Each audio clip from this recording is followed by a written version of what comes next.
नमस्कार दोस्तों, मैं हूं प्रदीप सिंह और आप देख रहे हैं इतिहास गंगा। इतिहास गंगा के आज के अंक में इस बात पर चर्चा करेंगे कि भारत का 16वां महान्यायवादी कौन होगा। जी हां, आज की तारीख 30 सितंबर 2022 को भारत के 15वें महान्यायवादी के वेणुगोपाल साहब का कार्यकाल समाप्त हो रहा है और 1 अक्टूबर 2022 से भारत का नया महान्यायवादी कौन होगा। पिछले कई महीनों से भारतीय न्यायिक गलियारों में यह चर्चा रही है, लेकिन तभी भारतीय केंद्र सरकार ने यह तय किया था कि मुकुल रोहतगी भारत के 16वें महान्यायवादी होंगे। लेकिन पिछले कुछ दिनों से यह चर्चा बड़ी आम रही कि उन्होंने इस पद को अस्वीकार कर दिया है।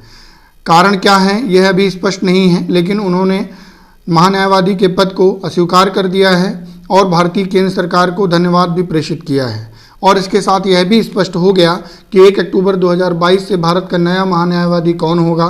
तो भारत के नए महान्यायवादी होंगे आर वेंकटरमणी। जी हाँ, 1 अक्टूबर 2022 से आर वेंकटरमणी भारत के महान्यायवादी 16वें महान्यायवादी के रूप में अपना कार्यभार ग्रहण करेंगे और आने वाले 3 वर्षों तक वह इस पद पर रहेंगे। मित्रों, ये वही आर वेंकटरमणी हैं जिन्होंने 2010 से 2013 तक भारत के विधि आयोग के सदस्य के रूप में भी कार्य किया है। आइए आज चर्चा करते हैं आर वेंकटरमणी, विधि आयोग और भारत के महान्यायवादी पद के संदर्भ में। प्रारंभ करते हैं। 1750 भारत के केंद्र शासित राज्य पांडिचेरी में आर वेंकटरमणी साहब का जन्म होता है। 1977 आते आते वो तमिलनाडु की बार काउंसिल में अपना रजिस्ट्रेशन करवाते हैं।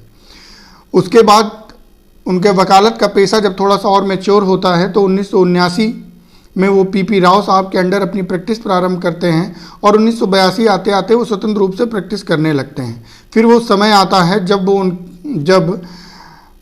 आर वेंकटरमणी साहब का जो वकालत का पेशा है वो और अधिक मजबूत होता है और डेकोरेटेड होता है। जी हाँ, 2010 से 2013 तक वह विधि आयोग के सदस्य के रूप में कार्य करते हैं। अब चूंकि ये टर्म आया है विधि आयोग, तो इस पर भी थोड़ी सी एक ब्रीफ चर्चा हो जानी चाहिए।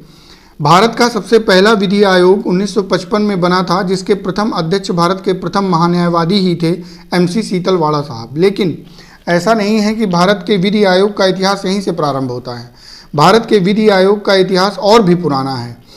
1833 के चार्टर एक्ट के तहत अंग्रेजों ने 1834 में भारत का पहला विधि आयोग गठित किया था और पहले विधि आयोग के अध्यक्ष थे लॉर्ड मैकाले। जी हाँ, ये वही लॉर्ड मैकाले हैं जिनका शिक्षा और कानून में अत्यधिक हस्तक्षेप हमने इतिहास में पढ़ा है। ये वही लॉर्ड मैकाले हैं जो भारत में भूरे अंग्रेज पैदा करने की नीति दे गए थे। मित्रों, भारत में अब तक 21 विधि आयोग पूर्ण हो चुके हैं। 22वें विधि आयोग की घोषणा फरवरी 1920 में की गई थी, परंतु उसके अध्यक्ष और उसके पैनल का गठन अभी तक नहीं हो पाया है। 21वें विधि आयोग के अध्यक्ष बलराज सिंह चौहान थे। अब बात करते हैं कि महान्यायवादी पद किस प्रकार से कार्य करता है। जैसे कि अभी हम बात कर रहे थे विधि आयोग की, तो ये मैं स्पष्ट कर दूं कि विधि आयोग एक गैर संवैधानिक प्रक्रिया है, परंतु महान्यायवादी एक संवैधानिक प्रक्रिया है।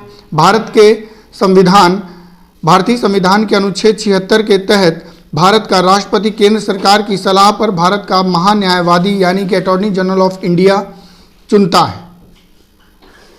भारत के महान्यायवादी के चयन के लिए वही सारे शर्त होती हैं, वही सारी योग्यताएं होती हैं जो सुप्रीम कोर्ट के जज बनने के लिए आवश्यक है।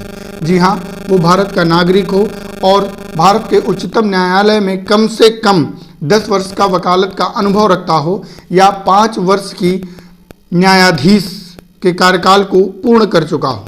जी हाँ, अनुच्छेद 88 के तहत भारत के महान्यायवादी को यह अधिकार होता है कि वो भारत के संसद में भाग ले सकता है, उसकी प्रक्रिया में भाग ले सकता है, आवश्यकता पड़ने पर बोल भी सकता है, परंतु मत नहीं दे सकता, अर्थात उसको संसद में मताधिकार प्राप्त नहीं होता है।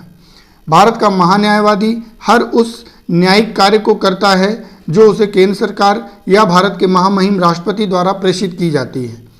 चूँकि यह पद पूरी तरह से राजकीय सेवा में या राष्ट्रीय सेवा में नहीं होता है, इसलिए वह अपने वकालत के पेशे को लगातार जारी रख सकता है। लेकिन शर्त यह रहती है कि वो कोई भी ऐसा केस नहीं लड़ सकता जो वर्तमान सरकार के खिलाफ हो, चूंकि वो स्वयं भारत सरकार का ही वकील होता है, इस प्रकार वह भारत सरकार का विधिक सलाहकार होता है और भारत का सबसे बड़ा विधिक अधिकारी भी होता है।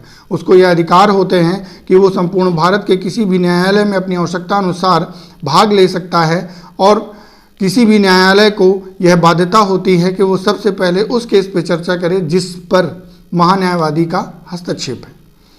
इस प्रकार मित्रों, आज का यह अंक यहीं समाप्त होता है। जय हिंद, जय भारत।